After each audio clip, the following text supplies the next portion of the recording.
అందరికీ నమస్తే. సో మనం ఇక్కడ చూసేసి పోలీస్ డ్రెస్ లాగా అనిపిస్తుండే అన్న. ఈయన ఏంటంటే గతంలో కానిస్టేబుల్గా పనిచేసి తర్వాత కానిస్టేబుల్ జాబ్ బంద్ చేసి ఐపీఎస్ సెలెక్ట్ అయ్యాడు అనమాట. ఆల్ ఇండియా లెవెల్లో 360 ర్యాంకుతోనే ఐపీఎస్ సెలెక్ట్ అయ్యాడు. సెలెక్ట్ అయిన తర్వాత మరి హైదరాబాద్లో ఉన్న నేషనల్ పోలీస్ అకాడమీలో ట్రైనింగ్ తీసుకుంటుంది అనమాట. ఐపీఎస్లకి ట్రైనింగ్ ఇస్తారనమాట ఇక్కడ. అది సో నేషనల్ లెవెల్ ఇన్స్టిట్యూట్ కాబట్టి ఆ ఇన్స్టిట్యూట్ మొత్తం కూడా నేషనల్ ఆఫీసర్స్ లెవెల్లో ఉంటుంది. మన తెలంగాణ ప్రభుత్వం ఆధ్వర్యంలో ఉండదు, సెంట్రల్ గవర్నమెంట్ ఆధీనంలో ఉంటుంది అనమాట. సో ఇక్కడ ఏం జరిగిందంటే ఈయన కానిస్టేబుల్గా పనిచేసిండు కదా, మరి 6-7 ఏళ్ళు పనిచేసిండు. అక్కడ నేర్చుకున్న తెలివితేటలన్నీ ఇక్కడ వచ్చేసి ఈ ట్రైనింగ్లో ఉపయోగించిండు. వాళ్ళ ఫ్రెండ్స్ మీద తోటి ఆయనతో పాటు ట్రైనింగ్ తీసుకునే వాళ్ళ మీద. సో దందాలు చేయడము, దాదాగిరి చేయడము, అమ్మాయిలను చీట్ చేయడము, ఇట్లా ఇవన్నీ కూడా చేసిండు అనమాట. చేసి ఒక అమ్మాయి ఏం చేసిన, కర్ణాటక అమ్మాయి కూడా ఇక్కడ ట్రైనింగ్ తీసుకుందన్నమాట. ఒక అమ్మాయి అంటే ఆమె కూడా 30 years ఏజ్ అనమాట, ఒక లేడీ ఆఫీసర్. ఆమె కూడా ఐపీఎస్ సెలెక్ట్ అయింది. ఆమె కూడా ఈయనతో పాటు ట్రైనింగ్ తీసుకుంటుంటే సో మరి సేమ్ బ్యాచ్ కాబట్టి సో ఫ్రెండ్షిప్ ఉంటే ఉండొచ్చు, మాట్లాడవచ్చు కొన్నిసార్లు. మాట్లాడిన తర్వాత ఏమైందంటే ఈయన దాన్ని మిస్యూజ్ చేసి ఆమెకు భరించాలని టార్చర్ పెట్టి కొట్టడము, తిట్టడము, గొంతు మీద చాకు పెట్టి చంపేస్తానడము, రూమ్లో గుంజుకుపోవడము, ఆమె భర్తకు వీడియోలు తీసి పంపించడము. అంటే ఏమైందంటే ట్రైనింగ్ జరుగుతుంటేనే ఆమెకు 30 ఏళ్ళ ఏజ్ కదా, 30 సంవత్సరాల వయసు కాబట్టి ఆమెకు రీసెంట్గానే ట్రైనింగ్ జాబ్ సెలెక్ట్ అయిన తర్వాత ట్రైనింగ్లో ఉన్నప్పుడే పెళ్ళి అయిందనమాట. పెళ్ళి అయినాక సరే ఆమె ఇంకా ఎందుకులే మనం ఎవరిదన్నా కొన్ని లిమిట్స్ ఉంటాయి కదా వాళ్ళకు, ఆ లిమిట్స్లో ఆమె ఉన్నట్టుంది.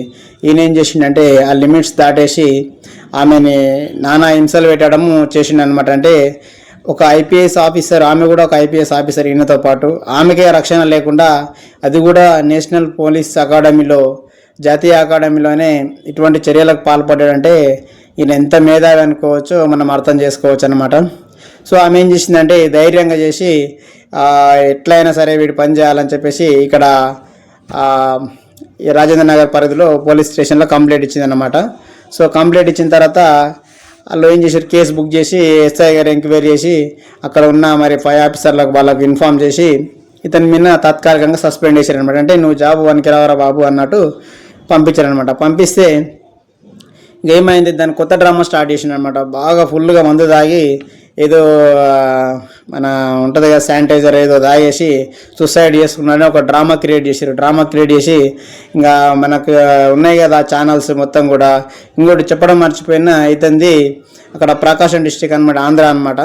సో వాళ్ళు మరి అమ్మాయి కర్ణాటక కాబట్టి మన తెలుగు అమ్మాయి కాదు, తెలంగాణ అమ్మాయి కాదు కాబట్టి అమ్మాయి గురించి ఏం చేసినా నడుస్తుంది, ఏం ప్రచారం చేసినా నడుస్తుంది అని చెప్పేసి కొంతమంది ఈ టీవీ ఛానల్లో ఉండే పాల్తుగాళ్ళు, అవలగాళ్ళు ఏం చేస్తారంటే ఆ అమ్మాయిదే తప్పన్నట్టు వీడియోలు తయారు చేసి మాట్లాడడం చేస్తారు.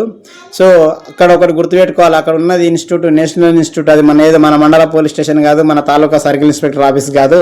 మన ముఖ్యమంత్రి చెప్తే, మన మినిస్టర్ చెప్తే, మన ఎమ్మెల్యే లేకుండా మన ఊరు సర్పంచ్ ఫోన్ చేస్తే ఇంటాడు, దాన్ని ఆ ఎంక్వైరీని మేనేజ్ చేయొచ్చు, ఆ కేసు క్లోజ్ చేయొచ్చు అని.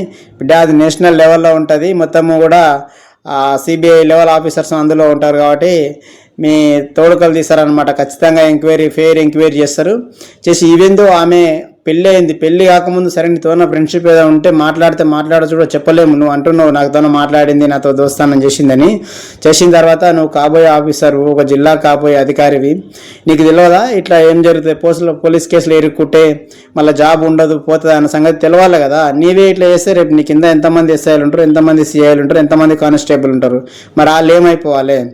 నీవు ఆదర్శంగా ఉంటావు అనుకొని అరే కానిస్టేబుల్ నుంచి ఐపీఎస్ సెలెక్ట్ అయ్యాడని చెప్పేసి ఎంతోమంది యూత్ నేను ఆదర్శంగా తీసుకొని చేస్తుంటే నువ్వు చేసిన గలీజు పనులు వినేది ఏమంటారు కదా, చెప్పేటివేమో ఓ నీతులు, చేసేటివేమో ఇంకో పనులు అని అంటారు. అట్లా నీ బుద్ధి ఉపయోగించుకున్నావు. కొంతమంది తెలుగు ఛానళ్ళు ఆ అమ్మాయికి తెలుగు రాదు, కర్ణాటక వాళ్ళు కదా అన్నట్టు ఈ అమ్మాయిదే తప్ప అన్నట్టు తమ్మునేల్స్ పెట్టడం, వీడియోలు చేయడం చేస్తారు. ఆ అమ్మాయిది అని ఒకవేళ తెలంగాణ కానీ లేకుంటే ఆంధ్ర కానీ అయింటే ఈ మీడియా ఛానళ్ళ మీద వీపులు వలిగేటట్టు రాళ్ళ తీసుకొని సపరేతురు, మొత్తం దాన్ని ఎట్లా అంటే అట్లా వాళ్ళ ఆఫీస్ని మొత్తం ధ్వంసం చేసి పడేతారు. అంత ఘోరంగా ఆమెను చిత్రీకరిస్తారు అనమాట. వీళ్ళు అనుకోవచ్చు ఇతను ఐపీఎస్ ట్రైనింగ్ తీసుకుంటుంది కదా, తెలంగాణ క్యాడర్కి వచ్చింది అనమాట. సెలెక్ట్ అయిన తర్వాత ఇక్కడనే తెలంగాణలో ఏదో ఒక జిల్లాలో ఉంటాడు, మనకు ఏదో రకంగా ఉపయోగపడతాడు కదా అన్నట్టు అతను ఎందుకు తీసుకొచ్చి వీడియోలు చేస్తే మాత్రం గవర్నమెంట్ సీరియస్ యాక్షన్ తీసుకుంటే బిడ్డ మొత్తం కర్ణాటక గవర్నమెంట్ కూడా ఇన్వాల్వ్ అవుతుంది, అలా డీజీపీ కూడా ఇన్వాల్వ్ అవుతాడు. ఎందుకంటే ఆమె కూడా ఒక ఐపీఎస్ ఆఫీసర్, కర్ణాటకకు చెందిన ఆమె, ఆ మహిళ కాబట్టి ఆమెకు కూడా హక్కులు ఉంటాయి. మనం అనుకుంటాము మామూలు మహిళల్ని వేధిస్తేనే నువ్వు మళ్ళా జీవితంలో బయటకు రావు, అటువంటిది ఆమె కూడా నీతో పాటు సెలెక్ట్ అయిన ఆమెని హింసించి వేధించినవు, ఈ ఫలితం నువ్వు ఖచ్చితంగా అనుభవిస్తావు. అలా అనుభవించి నువ్వు ఎన్ని డ్రామాలు చేసినా పోలీసు వాళ్ళు ఫెయిర్ ఎంక్వైరీ చేస్తారు, చేసేసి నిన్ను మాత్రం ఎట్లా ఏడ ఉంచాలనో ఆడ ఉంచడం మాత్రం ఖాయం. సో ఇతనితో పాటు ఇతనికి అనుకూలంగా రేపు మనకు అనుకొస్తాడని యూట్యూబ్లలో వీడియోలు చేసి టీవీలలో ప్రోగ్రాంలు చేసిన వాళ్ళ మీద కూడా ఖచ్చితంగా పోలీసులు అయితే యాక్షన్ తీసుకుంటారు. ఎందుకంటే మీరు పెట్టే వీడియోలు, మీరు మాట్లాడే మాటలు చూస్తుంటే ఆమెదే ఏదో తప్పు, ఆమెనే ఏదో ఈయన మీద బలవంతంగా చేసినట్టు రాస్తారు, కానీ అదంతా తప్పు. ఆమె క్లియర్గా మెన్షన్ చేసింది పోలీస్ కంప్లైంట్లో. ఒక మహిళ బయటకు వచ్చి అంత చెప్పిందంటే ఆమె ఎంత బాధ అనుభవిస్తే కానీ అంత ధైర్యంగా కంప్లైంట్ చేయదు. కాబట్టి ఎవరైనా సరే గవర్నమెంట్ జాబ్కి ఎలాంటి అపియర్ అవుతున్న వాళ్ళు కూడా ఇలాంటి చిల్లర వేషాలు వేసి కేసుల్లో ఇరుక్కుంటే ఇక జాబు రాదు, లైఫ్ స్పాయిల్ అయిపోతుంది ఖచ్చితంగా కూడా. ఇతను జిల్లాకు కావాల్సిన అధికారి, ఒక అత్యున్నత స్థానాన్ని ఆక్రమించే అధికారి ఇలా మంది మాటలు పట్టుకొని ఆయనకు ఉండే విపరీత బుద్ధుల వల్ల మరి ఇప్పుడే ఇట్లా చేసిందంటే ఇంకా కానిస్టేబుల్ ఉన్నప్పుడు ఎన్నగానే కార్యాలు చేసిండో పోలీసు వాళ్ళు అవి కూడా క్లుప్తంగా ఎంక్వైరీ చేస్తారు ఖచ్చితంగా. వాళ్ళు సెంట్రల్ నేషనల్ అకాడమీ కాబట్టి వాళ్ళు అతను ఎక్కడ పోలీస్ స్టేషన్లో పనిచేసిండో అతను రిపోర్ట్ తెప్పిస్తారు. ఇంతకుముందు సిఐ తన ఏదో గొడవ అయిందని అంటారు, ఆ సిఐని కూడా ఎంక్వైరీ చేస్తారు. ఏంది ఇతని క్యారెక్టర్ ఏంది, ఇతని మనస్తత్వం ఏంది, జల్సాలు ఏంది, దందాలు ఏంది, దాదాగిరి ఏంది, మొత్తం కూడా ఎంక్వైరీ చేస్తారు. చేసి మళ్ళీ నువ్వు బయటికి రాకుండా కూడా చేసే ఆస్కారం అయితే ఉంది. ఇంక నీకు ఐపీఎస్ పోస్ట్ అనేది కలగానే ఉంటుంది తప్ప ఏదో మన రాష్ట్ర ముఖ్యమంత్రి, ఆంధ్ర ముఖ్యమంత్రి వీళ్ళు చెప్తే మేనేజ్ అవుతుంది, మనం చేయొచ్చులే అనుకుంటే మాత్రం మీ భ్రమనే అది ఖచ్చితంగా. ఎందుకంటే వాళ్ళు నేషనల్ లెవెల్లో కాబట్టి ఖచ్చితంగా అందరికీ all are equal before law అనే సూత్రము నీకు ట్రైనింగ్లో అదే నేర్పిస్తారు కదా. మొత్తము ఎవరి మీద ఎట్లా ఉపయోగించాలి, నీ కింది సిబ్బంది ఏమన్నా ఇట్లనే తప్పుడు పనులు చేసి ఎట్లా తీసుకోవాలి, ఏం చేయాలి, అన్ని రూల్స్ అని నీకు నేర్పిస్తారు. నీవేమో ఈ బుద్ధి లోపల పెట్టుకొని బయటికి వెళ్ళబెట్టి ఆమెను బదలాం చేయాలి, ఆమె మీద చాలా ఆమెకు బయటికి చెప్పలేనంత టార్చరు చూపించింది ఇతను. ఆమె ఆల్రెడీ ఇంకా కొన్ని చెప్పింది, కొన్ని చెప్పలేదని అనిపిస్తుంది ఆ రిపోర్టు. దాన్ని ఇచ్చిన రిపోర్ట్ ప్రకారం అయితే ఆమె కంప్లైంట్లో మెన్షన్ చేసిన వివరాల ప్రకారం అయితే మొత్తం బ్లాక్ మెయిల్ చేసి, ఇప్పుడే నువ్వు ట్రైనింగ్ని ఇంత బ్లాక్ మెయిల్ చేస్తున్నావు అంటే రేపు పోస్ట్ వచ్చిన తర్వాత మరి దేశాన్ని ఏ విధంగా దోచుకోవాలని ట్రైనింగ్ తీసుకుంటున్నావో మందికైతే అర్థం కాదు. నీ మనస్సాక్షికైనా నీకు అర్థం కావాలి కాబట్టి ఇంకా ఇది నీ విజ్ఞతకే విధులేస్తారు. ఖచ్చితంగా నీ మీనైతే ఖచ్చితంగా ఎంక్వైరీ జరుగుతుంది. ఇతన్ని ఇన్ కేసుకి వచ్చి మాట్లాడేటోళ్ళు కూడా ఈయన బుద్ధిమంతుడు, ఏదో శ్రీరాముడు, ఈయనంత తూర్మాన్ లేడు ఇంకా అంతా అంటారు కదా. అట్లాంటివి చేసే వాళ్ళందరూ కూడా మీ మీద కూడా ఖచ్చితంగా ఎంక్వైరీ జరుగుతుంది. మీరు చేసిన వీడియోలు, మీరు పెట్టిన వీడియోలు కానీ డిలీట్ చేయలే అనుకో ఖచ్చితంగా కూడా పోలీసులు మీ ఛానళ్ళ మీద కూడా ఎంక్వైరీ చేస్తారు. చేసినప్పుడు అప్పుడు బుద్ధి వస్తుంది అన్నమాట.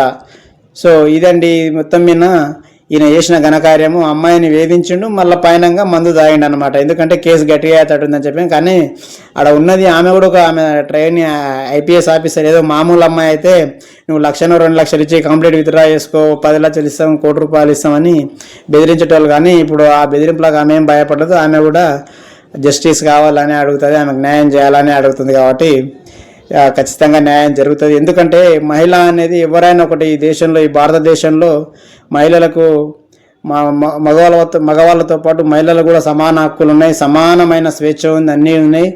సో నాకే ఉన్నాయి, నేను మగ మనిషిని, నేను జెంట్స్ని కాబట్టి లేడీస్కి లేవని అనుకుంటే మాత్రం మీకు చట్టం ఎలాంటిది అనేది మీకు రుచి చూపిస్తారు వాళ్ళు. సో నేషనల్ పోలీస్ అకాడమీ అంటే మొత్తం కూడా ఢిల్లీ లెవెల్లో ఉంటుంది అనమాట. ఢిల్లీ కంట్రోల్లో ఉంటుంది. కాబట్టి వీళ్ళ అరాచకాలన్నిటిని కూడా ఎవరైనా కానీ ఫిర్యాదు చేస్తే ఎవరైతే తప్పుడు వార్తలు రాస్తారో ఇతని మెప్పు కోసము వాళ్ళందరి మీద యాక్షన్ ఉంటుంది. ఖచ్చితంగా విద్యార్థులు ఎవరైనా పోలీస్ జాబ్లకు ప్రిపేర్ అయ్యేటోళ్ళు ఉంటే ఇటువంటి ఏమన్నా చిల్లర మనస్తత్వాలు ఉంటే అవన్నీ కూడా మర్చిపెట్టుకొని మొత్తం కూడా జాబ్ దృష్టిలోనే ఉండాలి తప్ప ఇటువంటి చేస్తే భవిష్యత్తు మొత్తం అంధకారం అవుతుందని చెప్పి మా ఛానల్ తరఫున కోరుకుంటున్నాం. ఆ మహిళకైతే ఖచ్చితంగా న్యాయం జరుగుతుందని మాకు నమ్మకం, బలమైన నమ్మకం ఉంది. ఆమెకు ఎట్టి పరిస్థితుల్లో కూడా అన్యాయం జరగదు. ఇటువంటి ఈ పోకిరీలని ఎట్లా చేయాలని అట్లా వాళ్ళు యాక్షన్ తీసుకుంటారు. ఖచ్చితంగా ఆల్రెడీ సస్పెండ్ చేసిర్రు. ఈయన మళ్ళీ నిన్న చేసిన డ్రామా కూడా అది ఇంకో కేసు అవుతుంది అనమాట. ఇలా సింపతి క్రియేట్ చేయడం, బదలాన్ చేయడం, మళ్ళీ లెటర్ రాసిండు, ఆ లెటర్ గిట్ర మొత్తం ఎంక్వైరీ చేస్తారు. ఏది ఉన్నా కానీ నువ్వు చెప్పేటివన్నీ, ఇతను చెప్పేటివన్నీ నిజాలున్నా కానీ ఈయన మెడకే చుట్టుకుంటుంది ఆ కేసు.